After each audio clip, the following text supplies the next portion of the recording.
You're probably sitting at home wondering, hey, this is a video. I know he puts out a video every Sunday, and I do that for a good reason. I'm hoping that I'm catching you at a time where life is a little bit slower, but you get time to think about some of the things that you've done, especially when it comes to reptile keeping, that can actually help you. Well, in this video, I'm just going to show you how I'm a regular guy, how I got off work, and this is my Thursday routine when we're hatching out hatchlings. Like, you would think that I would feed all my animals on at the same time, but I don't.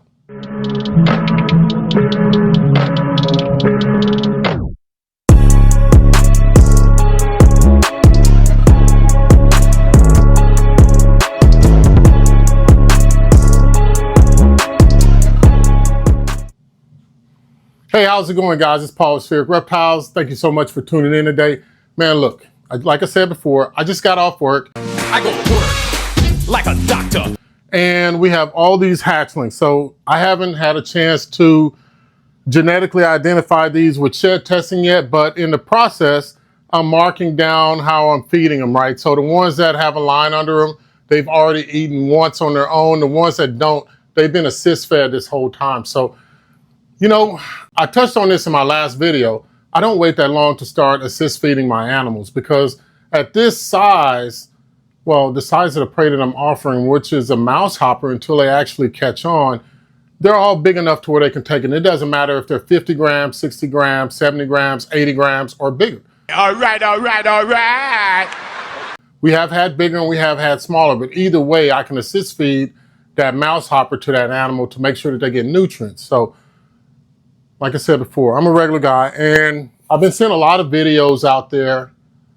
Like, I'm just like you. So even though I'm a YouTuber and I put out a video every week, I still have a job that's very serious. I have a family that I love so much, and I have these animals that I'm just 100% committed to. Where's my money? Red Top gave you the package. You're supposed to hand me my money. Here's a jar right here, 20%. With that being said, I'm always seeing some negative things about reptiles. And this didn't just start now. This kind of started like before reptiles even were a thing. So around the 90s, when reptiles were first brought out and people were walking around parks with big Burmese pythons. I think that was a prevalent reptile at the time because they had an albino and they had a regular. They didn't have all those different pattern morphs, right? Then you had your other snakes, but people didn't walk around the parks with those around their necks. Even though people went herping like myself, catching rat snakes, king snakes, things like that, right? Grass snakes, garter snakes, just anyway. Give me fuel, give me fire, give me that which I desire. Ooh.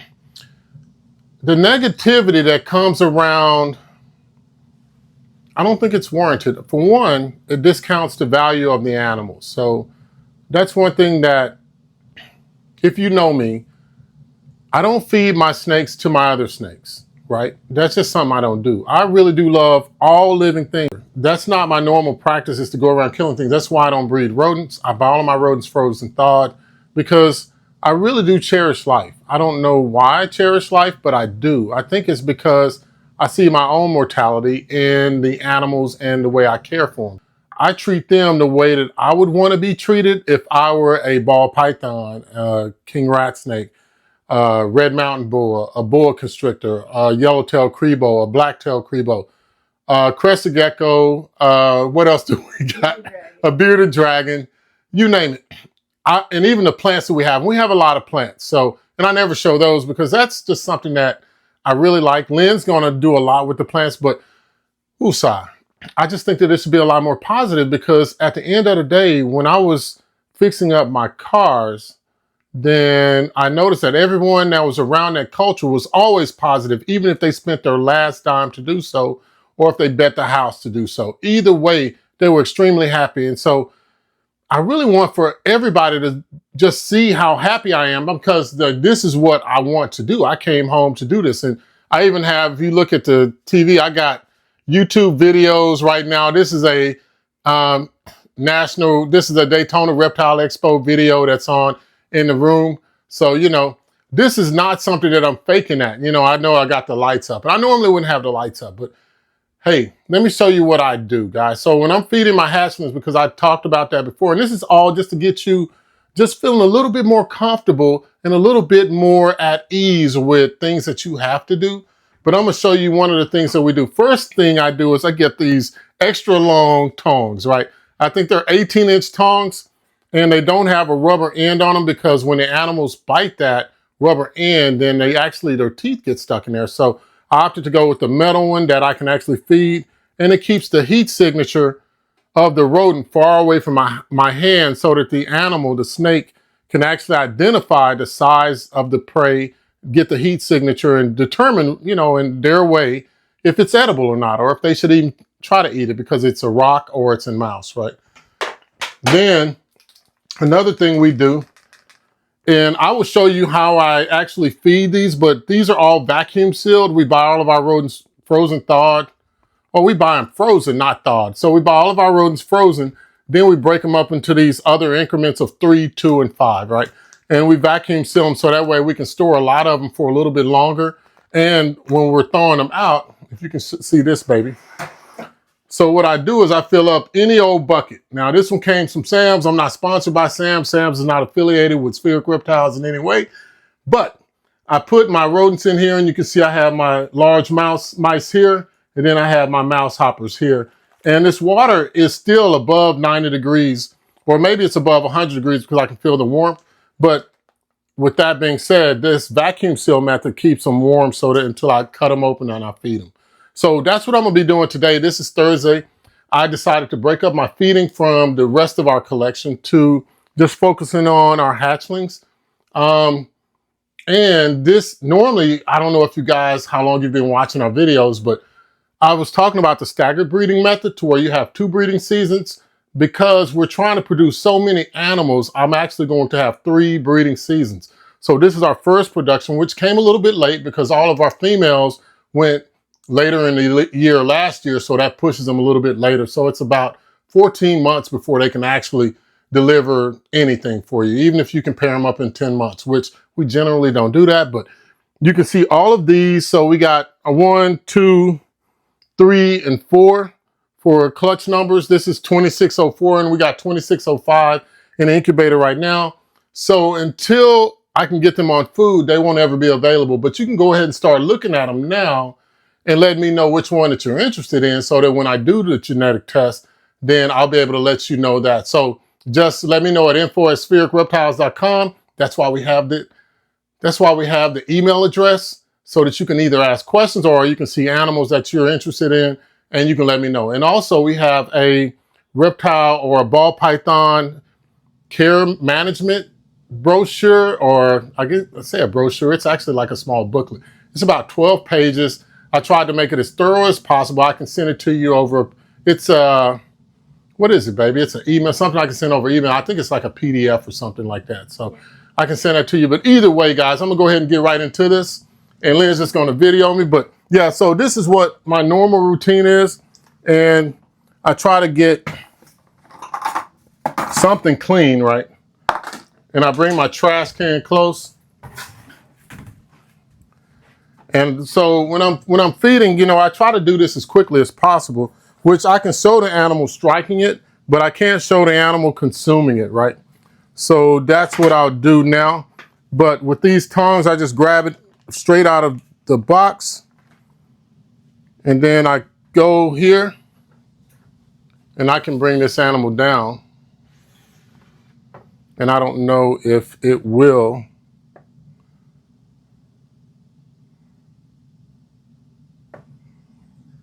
And again, this is a frozen thawed mouse hopper. So when they don't eat, I don't even stress out about it because I know that I'm going to have to probably assist feed this animal. And then as I go to the next one, I'm taking a chance and having my fingers get snapped here. And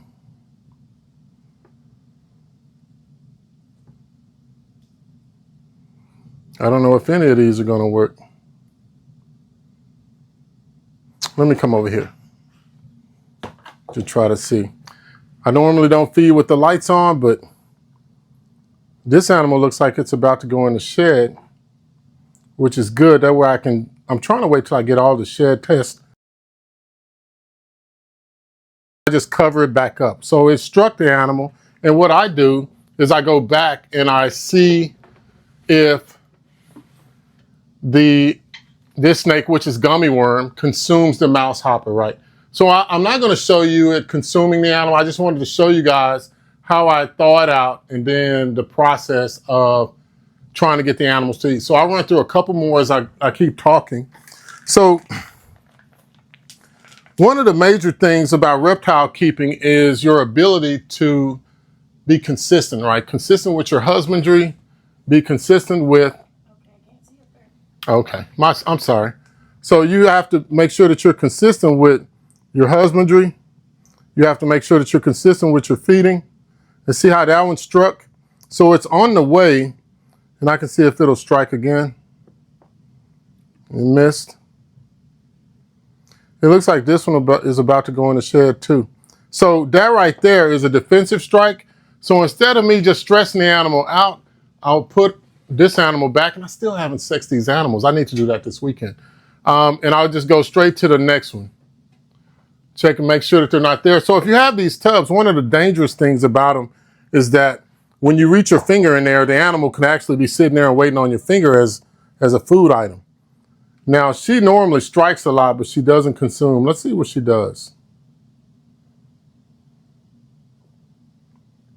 Nope. She's just having a fit. Just having a complete fit. Like, I don't want it. So, again, I don't stress them out. These are animals that I will have to assist feed.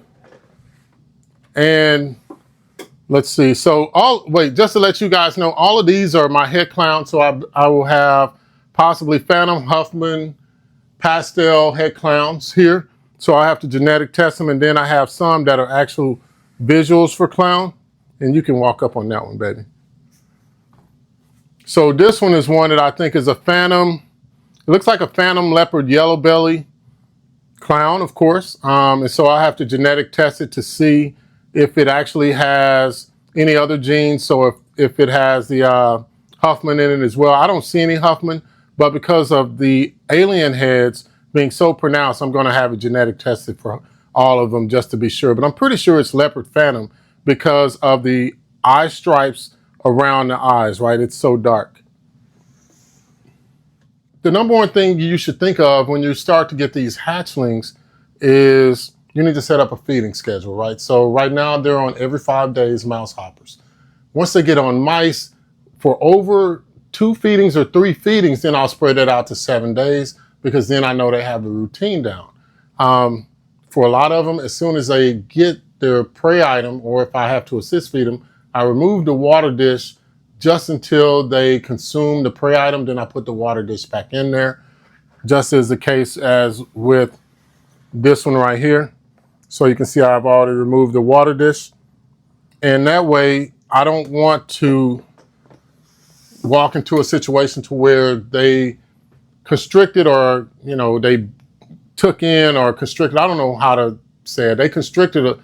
They struck and constricted a mouse hopper or a mouse, and then they accidentally or they purposely put it into the water dish, and then that animal gets swollen. I don't want to find that rodent in the water for 2 days later because I do give them a chance to digest their food. I know nothing's really happening, but I want to make sure that I check and make sure that they have consumed it. So that's one of the other reasons why I take the water dish out, because it lets me know that these hatchlings need water immediately. So, and a lot of the animals like to get a drink of water after they've eaten. So that's any reptile. And I mark all of their feedings on their tubs in the beginning. So you see over here, they don't have any markings because they haven't had a chance to be fed. I just set them up last week. So I give them a week to get acclimated, and then I go to try to feed them. And then if they don't eat this week, then the next week, then I'll possibly assist feed them. So it's just, again, to me, it's really important to start them off while you want to get that bacteria in their gut and the gut contents used to processing food. And that way the animal doesn't get dehydrated and the animal is less stressed, because you can imagine a snake that's in a new environment that is hungry, doesn't know that it needs to eat. It's probably a little bit more stressed than an animal that is in the same environment that is eating or consuming some food, whether it's on their own or it's assist fed. Tomatoes instead, a cup of coffee, and toast. No substitution. That's one of the things I do. You know, hey, this is a short video, man. I just wanted to really talk to you guys about being just a normal reptile keeper. This is our footprint. This whole room here is our entire footprint that we have, minus some pets. And we've agreed that we're not going to get bigger than this. So everything's a limiting factor.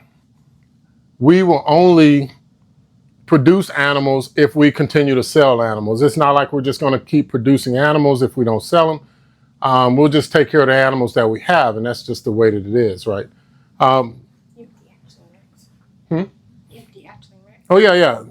We have these empty hatchling racks, which the way that I'm going to use these this season is the ones that I'm holding back, I'll keep over here, and the ones that are for sale that I'm not holding back will be put in these hatchling racks. I set them up this weekend. I just have the thermostat plugs up here on the top of each one of them because it's no sense in heating up something when there's nothing in there. The only thing I have in here now are all of the shed testings that we've done with the animals from last season.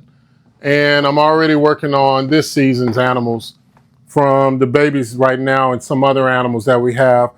And I do this because I would like to get the biggest discount that I can from RGI when I'm sending out sheds. I like to send them all out at one time.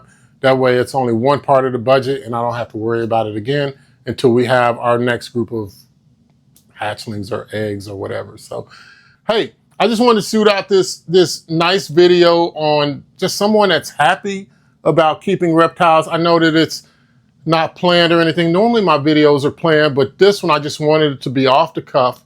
I've had one glass of wine, some dinner while I was thawing out my rodents. So that's what you can do when you're thawing out your rodents. And I just want you guys to know that you got this. If you choose to breed ball pythons just for you or for your community, hey, go for it. I mean, there's nothing wrong with it because check it out. If everybody stops breeding them, then they won't even be available because eventually something will happen to make these animals unavailable, right? There's a lot of species of animals that were once in this country that are on a CITES list right now that we no longer have access to. So that's what this is about. And I know I say so a lot, so what? But if nothing else, guys, take this time with your reptile seriously because it should be fun and you should enjoy it. Like that's two different things, but we all have a timeline, all of these animals. So when you're caring for the animals, because we did lose an axolotl this week, and it's just weird walking past that extremely cold room and not seeing Gila there, right? Yeah, so that hurts because it makes me wish that I would have spent more time with her, but that's the one thing I always say. Enjoy that time that you spend with your reptiles and cherish it. And definitely love and cherish your family while you have them because I'm trying to tell you, time goes by so fast. I was just 21 years old. Now I got a belly and I'm almost 53. So, you know, time goes by really fast. But hey, guys, if nothing else, thank you for watching.